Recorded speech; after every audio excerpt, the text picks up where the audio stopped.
Wow, once again we meet, man. Yeah, man. How do we keep bumping into each other like this? Hey, great mind think alike. That's man. right. So now, last time we were at your home, Yes, and now we're in one of the actually famous studios in South Carolina, Simpsonville. Yes. Right? And the gentleman that owns it, he's done so much music for so many different people Yes. around the nation. Great guy.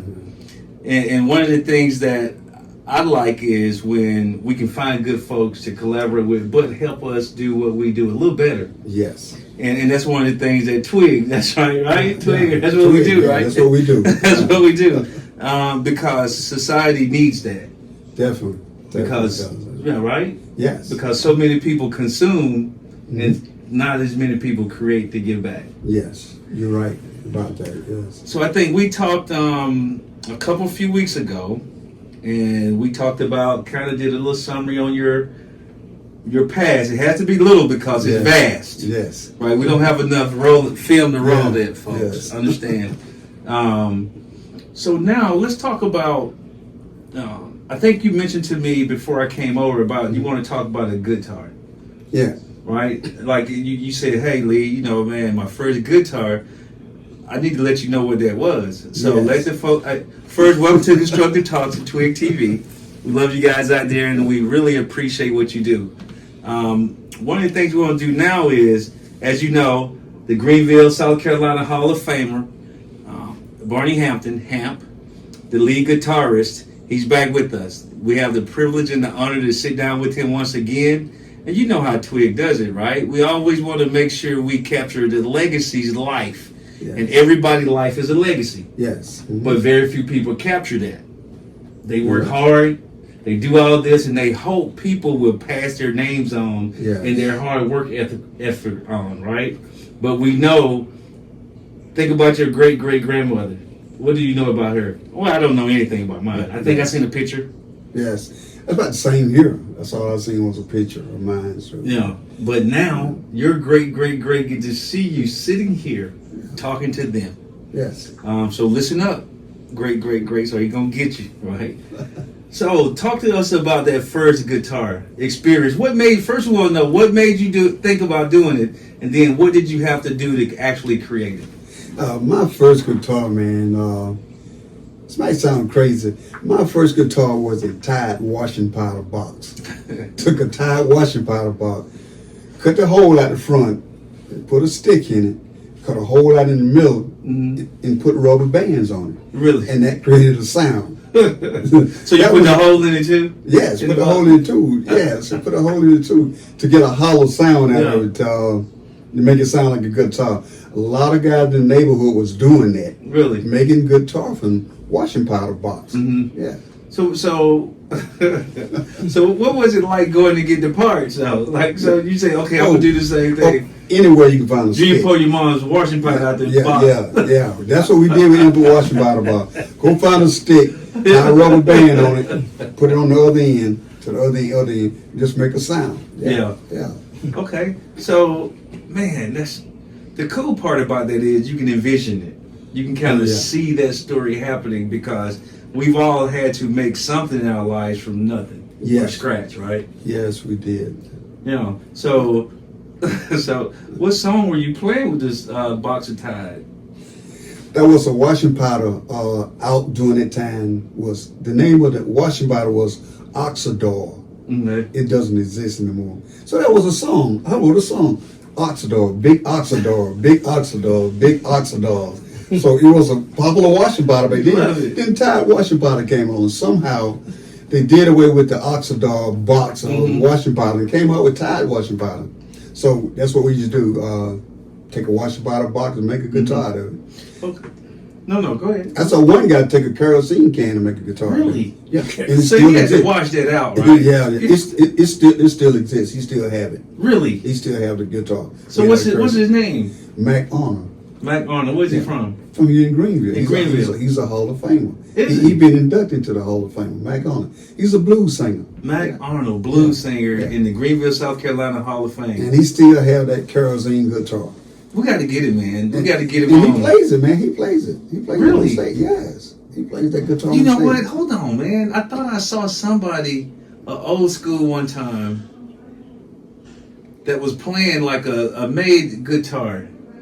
Yeah. Like out of a can and stuff. Yeah. And does he have a few of them? Yes, he have a few of those guitars. Okay, I've seen him before, but I didn't know. That's him. That's him. That's him. And he can sing. He's pretty good. Yes. He got to act. Yes. Yes.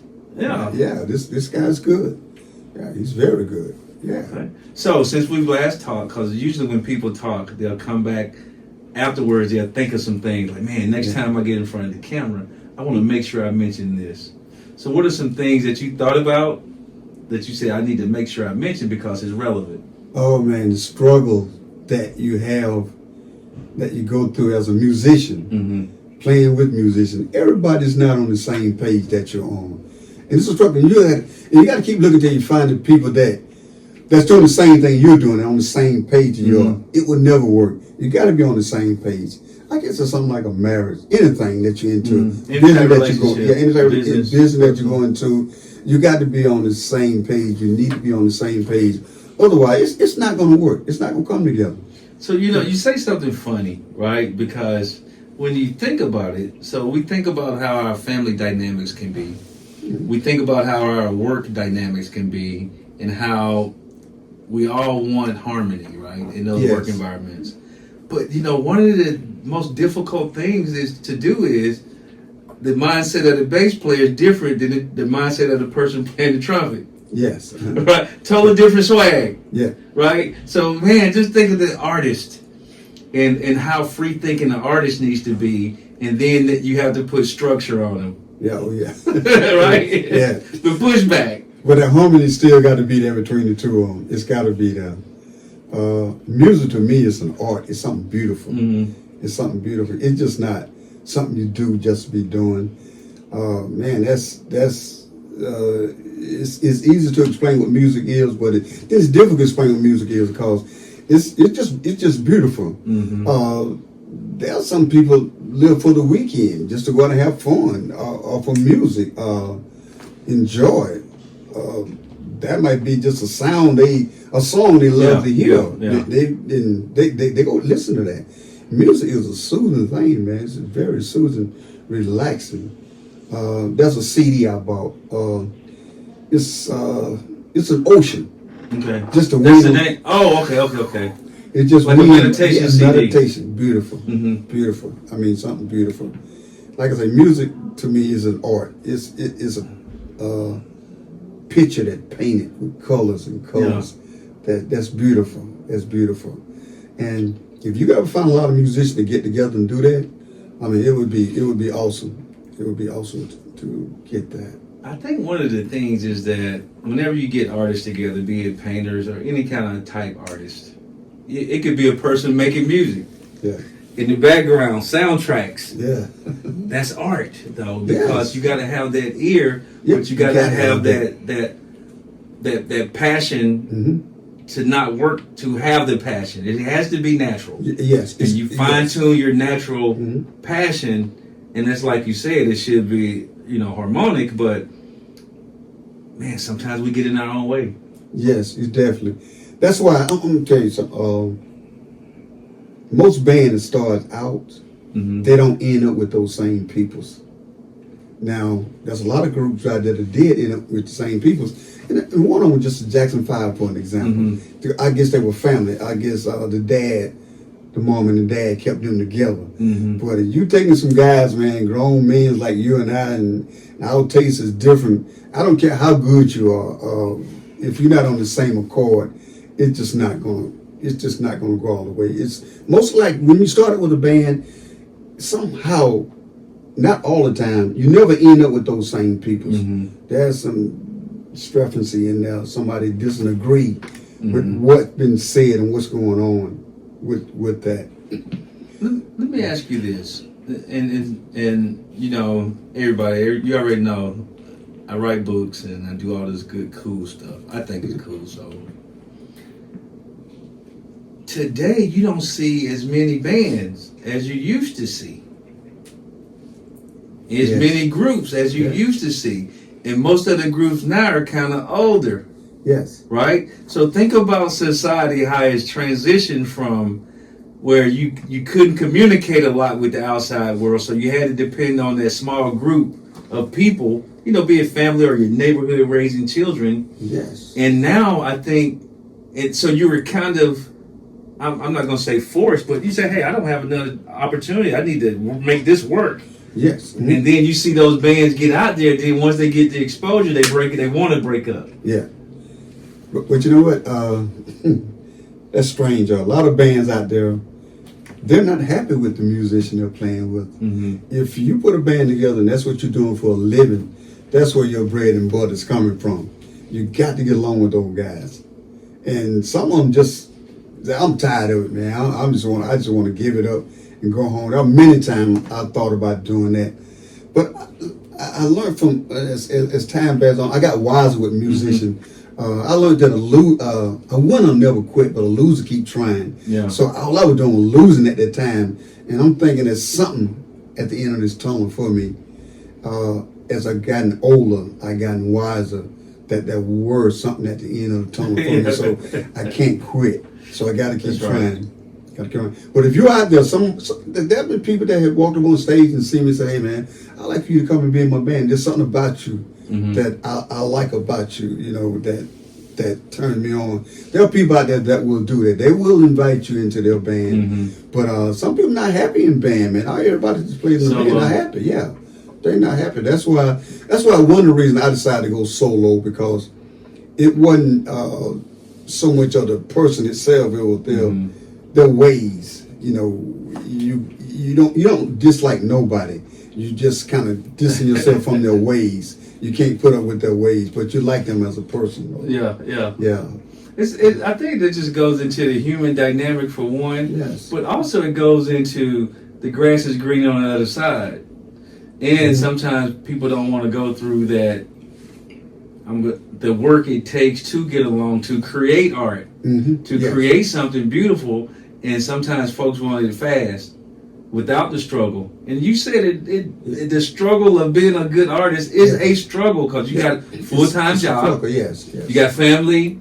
You have people that you have to associate with trying to get into venues. Yes. Right? And all this is a struggle, but it builds grit. Yes. Mm-hmm. Right.